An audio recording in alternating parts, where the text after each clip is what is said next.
on chapter 24 of The Secret Garden. The title of this chapter is Let Them Laugh.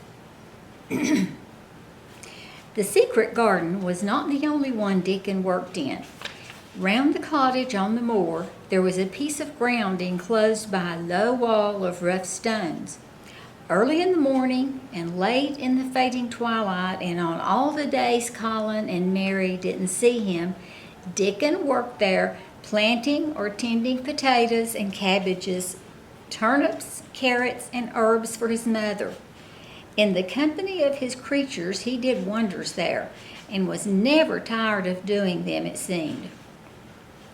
While he dug or weeded, he whistled or sang bits of Yorkshire moor songs, or talked to Soot or Captain, or the brothers and sisters he had taught to help him. "We'd never get on as comfortable as we do," Mrs. Sowerby said, "if it wasn't for Dickon's garden. Anything'll grow for him. His taters and cabbages is twice the size of anyone else's, and they got a flavor with them as nobody's has." When she found a moment to spare, she liked to go out and talk to him. After supper, there was a still, long time of clear twilight to work in, and that was her quiet time. She could sit up on the low, rough wall and look on and hear stories of the day. She loved this time. There were not only vegetables in his garden. Dickon had bought penny packages of flower seeds now and then, and sown bright, sweet-scented things among gooseberry bushes and even cabbages, and he grew borders of mignonette and pinks and pansies and things whose seed he could save year after year, or whose roots would bloom each spring and spread in time into fine clumps. The low wall was one of the prettiest things in Yorkshire, because he had tucked moorland, foxglove, and ferns and rockcress, hedgerow flowers into every crevice, until only here and there glimpses of the stones were to be seen. "All a chap's got to do to make 'em thrive, Mother," he would say, "is to be friends with 'em for sure. They're just like the creatures. If they're thirsty, give 'em drink. If they're hungry, give 'em a bit of food. They want to live same as we do. If they died, I should feel as if I'd been a bad lad and somehow treated them heartless." It was in these twilight hours that Mrs. Sowerby heard all that had happened at Misselthwaite Manor. At first, she was only told that Mr. Colin had taken a fancy to going out into the grounds with Miss Mary, and that it was doing him good. But it was not long before it was agreed between the two children that Dickon's mother might come into the secret. Somehow it was not doubted that she was safe for sure. So one beautiful still evening, Dickon told the whole story, with all the thrilling details of the buried key and the robin and the gray haze which had seemed like deadness, and the secret Mistress Mary had planned never to reveal. The coming of Dickon and how it had been told to him, the doubt of Master Colin, and the final drama of his introduction to the hidden domain, combined with the incident of Ben Weatherstaff's angry face peering over the wall and Mr. Colin's sudden indignant strength, made Mrs. Sowerby's nice-looking face quite change color several times. "My word," she said, "it was a good thing that little lass come to the manor. It's been the making o' her and the saving o' him. Standing on his feet, and us all thinking he was a poor, half-witted lad with not a straight bone in him."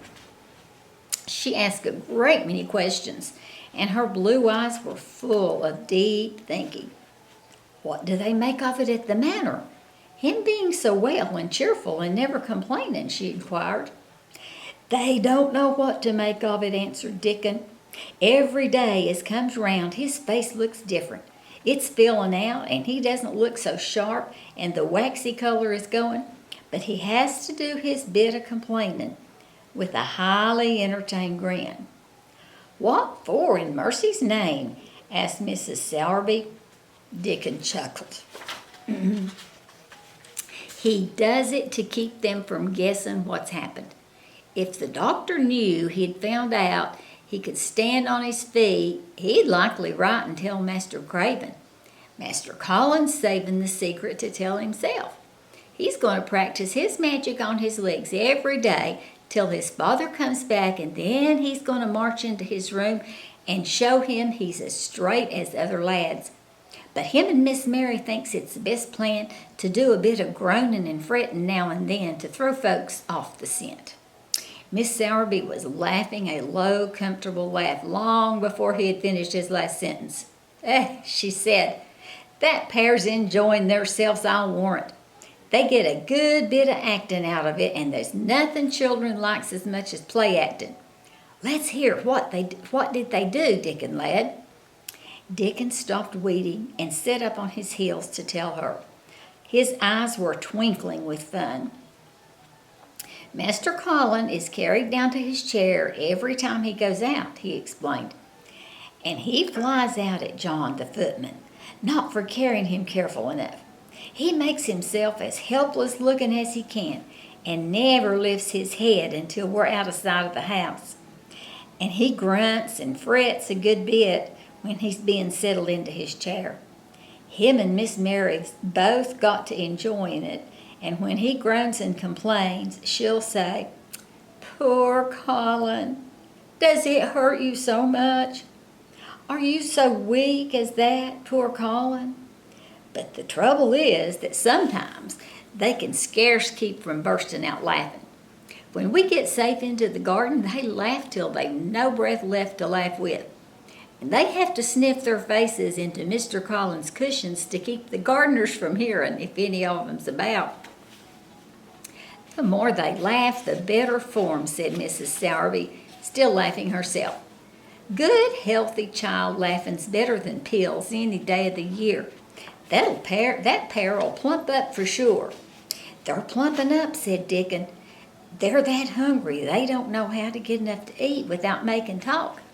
Mr. Colin says if he keeps sending for more food, they won't believe he's an invalid at all. Miss Mary says she'll let him eat her share, but he says that if she goes hungry, she'll get thin, and then they'll both get fat at once." Miss Sowerby laughed so heartily at the revelation of this difficulty, she quite rocked backward and forward in her blue cloak, and Dickon laughed with her. "I'll tell thee what, lad," Mrs. Sowerby said when she could speak. "I've thought of a way to help 'em. When thou goes to 'em in the morning, thou shalt take a pail of good new milk, and I'll bake 'em a crusty cottage loaf or some buns with currants in 'em, same as you children like. Nothing so good as fresh milk and bread. Then they could take off the edge of their hunger while they were in the garden, and the fine food they get indoors would polish off their corners." Mother," said Dickon admiringly, "what a wonder thou art. Thou always sees a way out of things. They was quiet in the pother yesterday. They didn't see how they was to manage without ordering up more food. They felt that empty inside. They're two young'uns growing fast, and health's coming back to both of 'em. Children like that feels like young wolves, and food's flesh and blood to 'em," said Mrs. Sowerby. Then she smiled Dickon's own curving smile. But they're enjoying themselves for sure," she said. She was quite right. The comfortable, wonderful mother creature, she had never been more so than when she said their play acting would be their joy. Colin and Mary found it one of the most thrilling sources of entertainment. The idea of protecting themselves from suspicion had been unconsciously suggested to them first by the puzzled nurse, and then by Dr. Craven himself. "Your appetite is improving very much, Master Colin," the nurse had said one day. "You used to eat nothing, and so many things disagreed with you." "Nothing disagrees with me now," replied Colin, and then, seeing the nurse looking at him curiously, He suddenly remembered that perhaps he ought not to appear too well just yet. At least things don't so often disagree with me. It's the fresh air. Perhaps it is, said the nurse, still looking at him with a mystified expression. But I must talk to Dr. Craven about it. How she stared at you, said Mary when she went away, as if she thought there must be something to find out. I won't have her finding out things, said Colin. No one must begin to find out yet. When Dr. Craven came that morning, he seemed puzzled also. He asked a number of questions, to Colin's great annoyance. You stay out in the garden a great deal, he suggested. Where do you go? Colin put on his favorite air of dignified indifference to opinion. I will not let anyone know where I go, he answered. I go to a place I like. Everyone has orders to keep out of the way. I won't be watched and stared at. You know that. You seem to be out all day, but I don't think it has done you harm. I do not think so. The nurse says that you eat much more than you've ever done before. Perhaps, said Colin, prompted by sudden inspiration, perhaps it is an unnatural appetite. I do not think so, as your food seems to agree with you, said Dr. Craven. You're gaining flesh rapidly, and your color is better. Perhaps I'm bloated and feverish, said Colin, assuming a discouraging air of gloom. People who are not going to live are often different. Dr. Craven shook his head. He was holding Colin's wrist, and he pushed up his sleeve and felt his arm. You're not feverish, he said thoughtfully, and such flesh as you have gained is healthy. If you can keep this up, my boy, we need not talk of dying. Your father will be happy to hear of this remarkable improvement. I won't have him told, Colin broke forth fiercely. It will only disappoint him if I get worse again, and I may get worse this very night. I might have a raging fever. I feel as if I might be beginning to have one now. I won't have any letters written to my father. I won't. You're making me angry, and you know that's bad for me. I feel hot already. I hate being written about and being talked over as much as I hate being stared at. Hush, my boy, Dr. Craven soothed him. Nothing shall be written without your permission. You're too sensitive about things. You must not undo the good which has been done. He said no more about writing to Mr. Craven, and when he saw the nurse, he privately warned her that such a possibility must not be mentioned to the patient. The boy is extraordinarily better, he said. His advance seems almost abnormal. But of course he's doing now of his own free will what we couldn't make him do before. Still, he excites himself very easily, and nothing must be said to irritate him. Mary and Colin were much alarmed and talked together anxiously. From this time dated their plan of play acting. I may be obliged to have a tantrum, said Colin regretfully. I don't want to have one, and I'm not miserable enough now to work myself into a big one. Perhaps I couldn't have one at all. That lump doesn't come in my throat now, and I keep thinking of nice things instead of horrible things. But if they talk about writing to my father, I shall have to do something.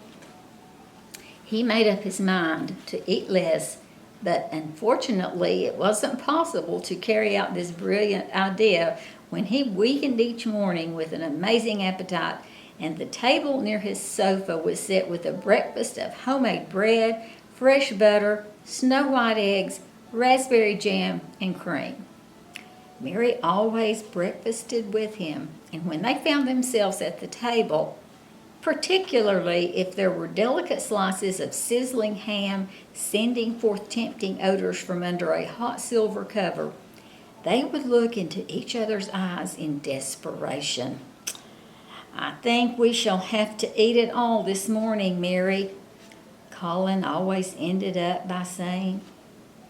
"We can send away some of the lunch and a great deal of the dinner." But they never found they could send away anything, and the highly polished condition of the empty plates returned to the pantry awakened much comment.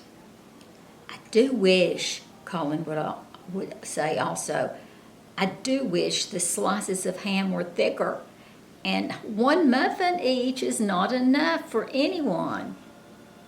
"It's enough for a person who's going to die," answered Mary when first she heard this.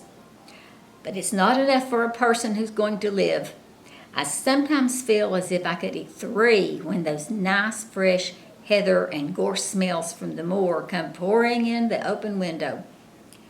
The morning that Dickon, after they had been enjoying themselves in the garden for about 2 hours, went behind a big rose bush and brought forth 2 tin pails, and revealed that one was full of rich new milk with cream on the top, and the other held cottage-made currant buns, folded in a clean blue and white napkin. Buns so carefully tucked in that they were still hot. There was a riot of surprised joyfulness. What a wonderful thing for Miss Sowerby to think of! What a kind, clever woman she must be! How good the buns were, and what delicious fresh milk! "Magic is in her, just as it is in Dickon," said Colin. "It makes her think of ways to do things, nice things. She's a magic person. Tell her we're grateful, Dickon, extremely grateful." He was given to using rather grown-up phrases at times. He enjoyed them. He liked this so much that he improved upon it. "Tell her she has become most bounteous, and our gratitude is extreme." And then, forgetting his grandeur, he fell to and stuffed himself with buns and drank milk out of the pail in copious draughts in the manner of any hungry little boy who had been taking unusual exercise and breathing in moorland air, and whose breakfast was more than 2 hours behind him. This was the beginning of many agreeable incidents of the same kind. They actually awoke to the fact that as Mrs. Sowerby had 14 people to provide food for, she might not have enough to satisfy 2 extra appetites every day. So they asked her to let